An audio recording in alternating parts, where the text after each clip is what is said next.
রাত পোহালে যেহেতু প্রথম দফার নির্বাচন, কোচবিহার তার মধ্যে রয়েছে, কারণ আমরা জানি নিশীথ প্রামাণিক সেখানে লড়াই করছেন, এবং অন্যদিকে তৃণমূলেরও প্রার্থীরা রয়েছেন, উদয়ন গুহ রয়েছেন। সেখানকার আপডেটটা একটু যদি শুরুতে বলো, ওখানে কাদের কাদের নাম রয়েছে? দেখো, আমরা যেটা জানতে পাচ্ছি, কোচবিহারের একেবারে 20 জনের এরকম তালিকা প্রকাশ করেছে। 20 জন, কোচবিহার থেকে 20 জনের। আমি নামগুলো তোমার কাছে জানতে চাই। একেবারে আমি নামগুলো তোমাকে পড়ে শোনাচ্ছি। হাসিম আলী প্রথমেই নাম, একদম কোচবিহারে তৃণমূল কংগ্রেসের তুরুপের তাস। এবং আমরা দেখেছি যে এর আগের বারে যখন আমরা নিশীথ প্রামাণিক তিনি যে হেরে গেলেন, এবং তার প্রধান অভিযোগ ছিল এই হাসিম আলী। এবং এই হাসিম আলী একেবারে বলা যেতে পারে সেখানকার তৃণমূল কংগ্রেসের মানে হাতের তালুর মতো চেনেন। এবং এখনো পর্যন্ত উত্তরবঙ্গের কোচবিহারে আমরা জানি যে উদয়ন গুহ তার অত্যন্ত ঘনিষ্ঠ এই ব্যক্তি, এবং উদয়ন গুহর সঙ্গে তিনি সবসময় ঘোরেন। এবং এই যে কুলিকার 20 জনের তালিকা আছে, তার মধ্যে রফিক ইসলাম, পরের নামটা একটু মহাবুল হক, একেবারে শশী রয়, ঝুমুর আলী ফকির, তাপস দাস, মঞ্জু মিয়া, রফিকুল ইসলাম, আবু সালাম সরকার, বিতীশ, প্রত্যেকেই কি প্রচন্ড ভাবে ঘনিষ্ঠ? একেবারে এই যে রফিকুল ইসলামের নাম বললে, তিনি অত্যন্ত দক্ষ তৃণমূল কংগ্রেসের, মানে বলা যেতে পারে তিনি উত্তরবঙ্গের কোচবিহারটাকে বলা যেতে পারে তিনি তার হাতে তালুর মতো চেনে, এবং দাপুটে নেতা। এখন প্রশ্ন এখানে হচ্ছে, তুমি যে তালিকাগুলো পড়ছো, যে এর আগে নির্বাচন কমিশন এর আগে এই ধরনের কিন্তু পদক্ষেপ নেয়নি। মানে তুমি ভাবতে পারছো, যারা রাউডি রাঠোর, এই যে 20 জনের তালিকা কোচবিহারের, তাদেরকে এরকম সম্ভাবনা জানতে পাচ্ছি পুলিশের লোকাল থানা থেকে তাদেরকে তলব করা হচ্ছে, তাদেরকে ডাকা হয়েছে। এমনকি এটা শোনা যাচ্ছে দিন তাদের জন্য কি কোনো বিধিনিষেধ করা হয়েছে যে তাদেরকে বাড়ির ভেতরেই থাকতে হবে, তারা বেরোতে পারবেন না, বা কতক্ষণ আগে থেকে বেরোতে পারবেন না, এই ধরনের কি কোনো নির্দেশিকা জারি হয়েছে? আমরা যেটা স্পেসিফিক ভাবে জানতে পাচ্ছি, যদি তারা সময়ে না আসে, তারা যদি হাজিরা না দেয়, তাদেরকে হাউস অ্যারেস্ট করা হতে পারে। পুরো কেন্দ্রীয় বাহিনীর একটা বড় টিম তাদেরকে নজরদারি করবে। তুমি নিশ্চয়ই জানো, অনুব্রত মণ্ডলকে একবার হাউস অ্যারেস্ট করা হয়েছিল, তুমি একবার যদি মনে করে দেখো। সেক্ষেত্রে যদি এই মিশনারি, তৃণমূল কংগ্রেসের যে মেশিনারি, যারা মূলত ভোটটা করায়, যারা মূলত হুমকি দেয়, এই যে রফিকুলের নাম বলছি, এবং যার নাম আমি প্রথম যে নামটা তুমি পড়লে একদম হাসিম আলী।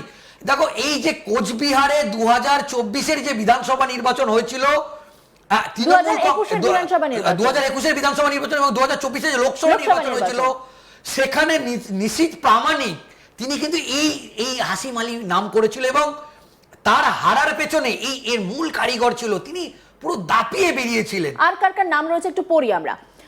এরপর নাম রয়েছে সিরাজুল হক, আলতাফ হোসেন, সাহানুর আলম, রাশিদুল হক, আজাদ হোসেন, ফখরুল, সুশান্ত বর্মন, তাফিজাল মিয়া, মোহাম্মদ প্রামাণিক, আনন্দ দেবনাথ, সাদ্দাম হোসেন। এই প্রত্যেকেরই নাম রয়েছে কোচবিহার থেকে।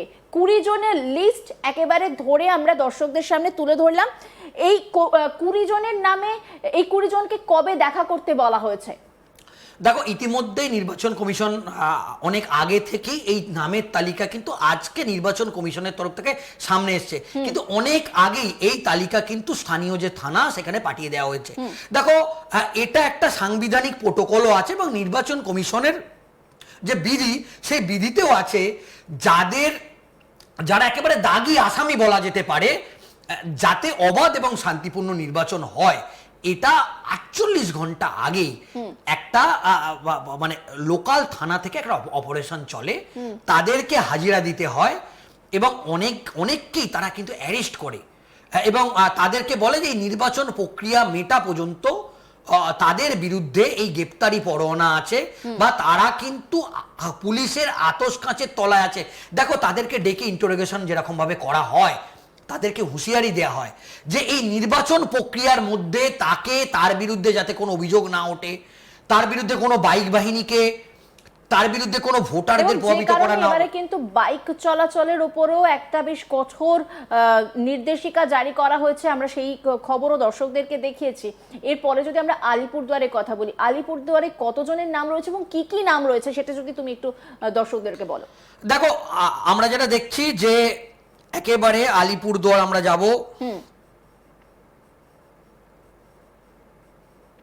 আলিপুরদুয়ারে আমরা যেটা দেখতে পাচ্ছি, আলিপুরদুয়ারেও প্রায় তুমি যদি দেখো অন্তত প্রায় 10-12 জন নাম, এবং আমি তার মধ্যে 3-4টে নাম পড়ছি। সবার নামগুলো আমরা একটুখানি বলবো। মনোরঞ্জন দে, এই মনোরঞ্জন দে এই তৃণমূলের একেবারে বলা যেতে পারে, আমরা জানি যে বিজেপির কিন্তু আলিপুরদুয়ারে শক্ত ঘাঁটি, তোমাকে বলি। এবং সেখানে এই মনোরঞ্জন দে একটা সময় মানে তৃণমূল কংগ্রেসের একেবারে প্রথম থেকেই এই মনোরঞ্জন দে সেখানের একেবারে সংগঠনের একেবারে A to Z তিনি চেনেন।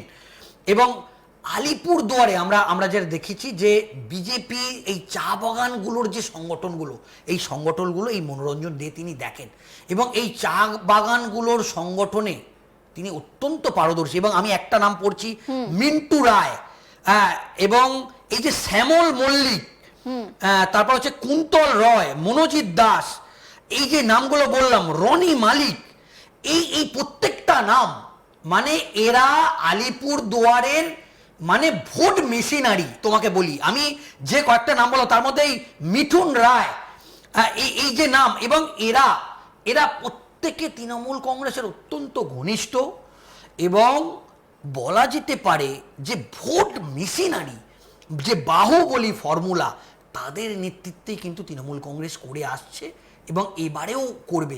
কিন্তু এই নেতাগুলো, এই যে 10-12 জন নাম বললাম, যদি সেই নেতাগুলোকে কোনোভাবে নির্বাচন কমিশন হাউস অ্যারেস্ট করে, তাদের যদি নির্বাচনের দিন মানে 23 তারিখ মানে আগামীকাল যে নির্বাচন হবে প্রথম দফায়, যদি তাদেরকে হাউস অ্যারেস্ট করা হয়, নির্বাচন কমিশন যে এই কঠোর পদক্ষেপ, যেটা ইতিমধ্যেই মুখ্যমন্ত্রী মমতা বন্দ্যোপাধ্যায় আশঙ্কা প্রকাশ করেছেন যেটা হতে পারে, এবং কল্যাণ বন্দ্যোপাধ্যায় কিন্তু এই যে তালিকা আমি পড়ছি এই তালিকা নিয়ে কিন্তু সুপ্রিম কোর্টে চলে গিয়েছিল এবং একটা আশঙ্কা প্রকাশ করেছিলেন, এবং মুখ্যমন্ত্রী মমতা বন্দ্যোপাধ্যায়ের আশঙ্কা পুরোপুরিভাবে সত্যি হলো।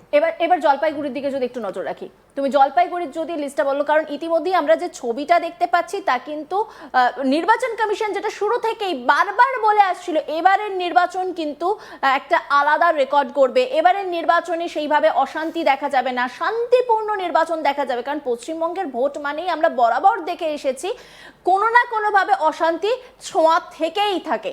সেইখানে দাঁড়িয়ে নির্বাচন কমিশনের কাছে এটা একটা বড় চ্যালেঞ্জ, এবং বহু বছর পর পশ্চিমবঙ্গবাসী 2 দফায় নির্বাচন দেখছে, সেটা আরো বড় চ্যালেঞ্জ।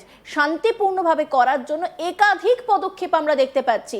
বাইক নিয়ে কিভাবে যাওয়া যাবে তার জন্য নির্দেশিকা জারি করা হয়েছে, এবং ইতিমধ্যে তালিকা প্রকাশ করা হয়েছে কাদের কে স্ক্যানারে রাখা হচ্ছে, নির্বাচন কমিশন কাদেরকে স্ক্যানারের তলায় রাখা হচ্ছে,